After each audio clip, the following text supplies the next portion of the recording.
Defensa tiene la palabra el asambleísta Henry Cucalón.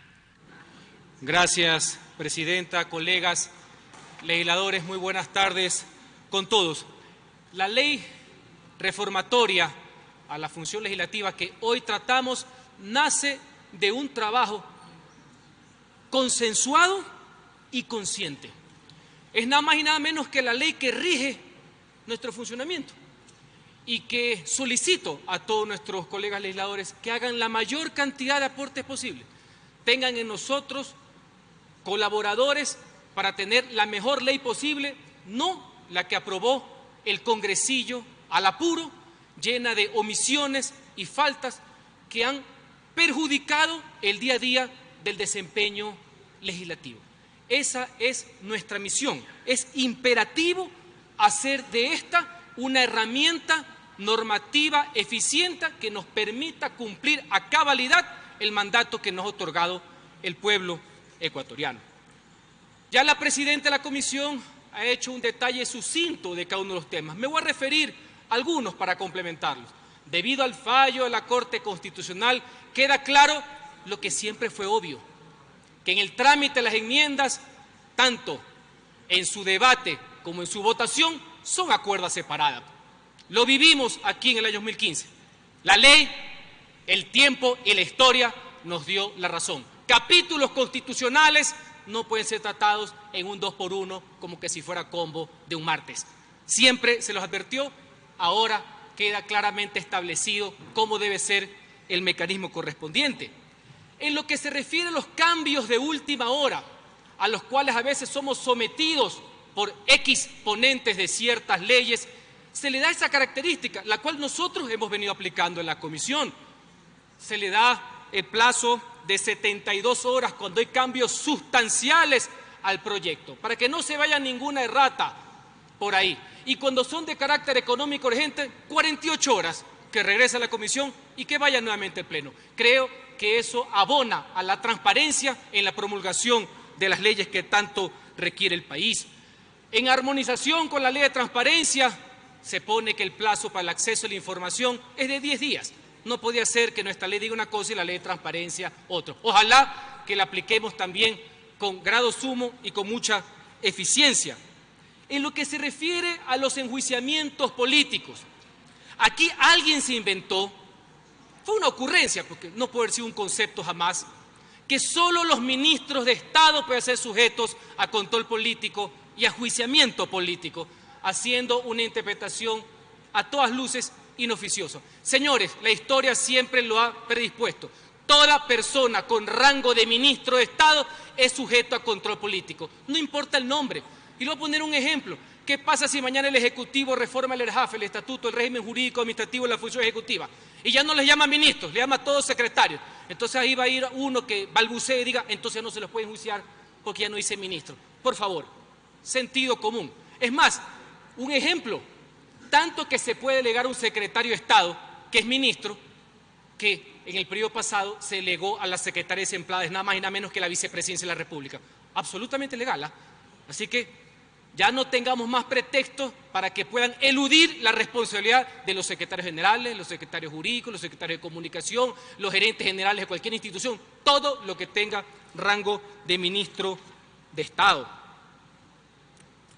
La famosa comisión de fiscalización no puede tener corona. Si todos los informes de las comisiones pasan al pleno, ya sea que sean favorables o no, la comisión de fiscalización no puede ser la excepción.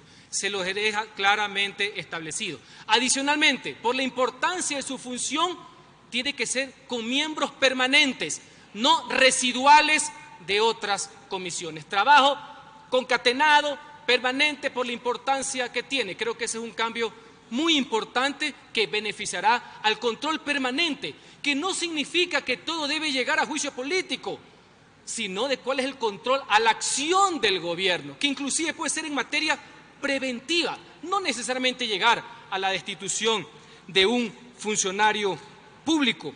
Al mismo tiempo, así como se ha establecido, que sea el pleno el que catalogue, que sea el archivo o no. La máxima representación, la máxima instancia del Parlamento es el pleno. Es el pleno el que va a tener que resolver si un juicio político continúa o no continúa. Y para guardar concordancia hemos hecho lo mismo con la Comisión de Justicia en lo que se refiere al trámite del indulto y la amnistía.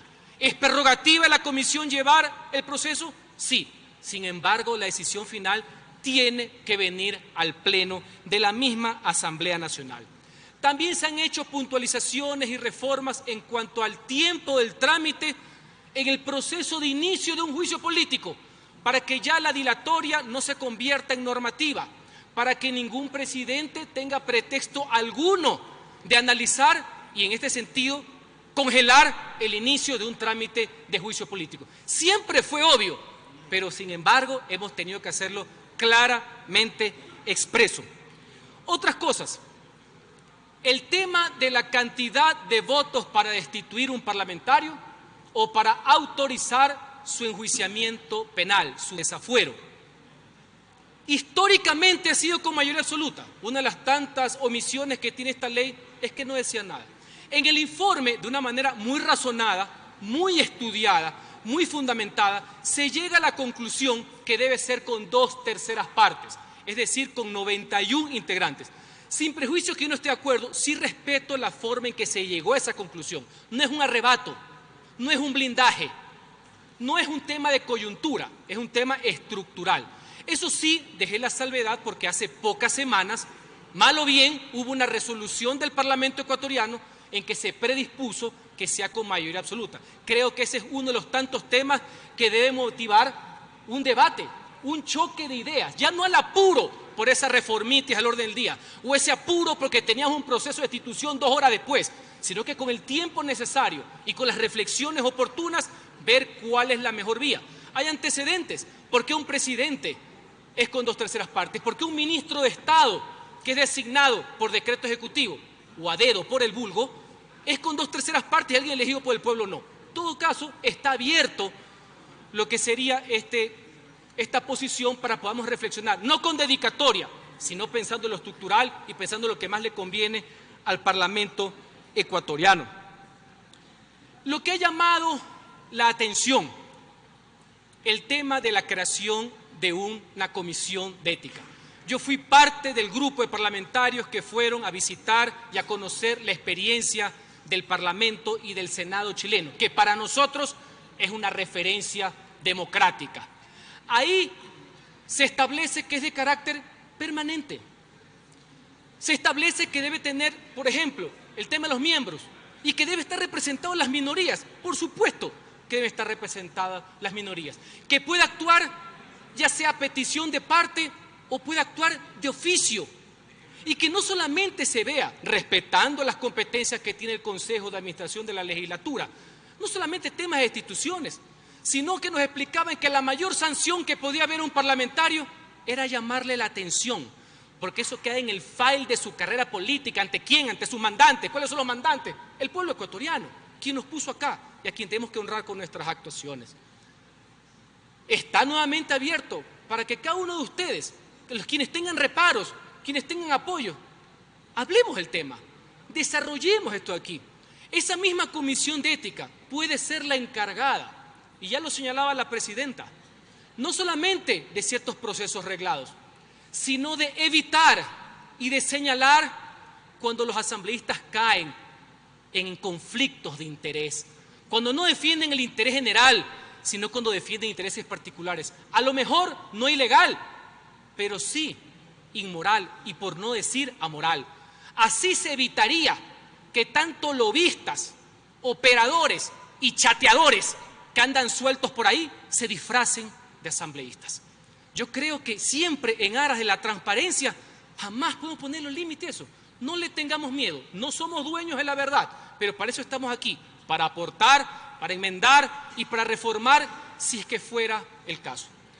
Con esos antecedentes, señora presidenta, y ratificando la urgente necesidad de reformar esta ley, que es la que nos rige a nosotros, solicitamos que nos tomemos el tiempo necesario para hacer la mejor ley posible y que nos permitan, eso sí, con la responsabilidad que conlleva estar en este puesto, que recordemos algo, la responsabilidad no se legisla ni se decreta, y eso nace de un cambio de actitud que nosotros debemos ser los primeros en tenerlo. ¿Por qué? Porque solo así estaremos a la altura de lo que el pueblo ecuatoriano demanda y aspira de nosotros. Gracias.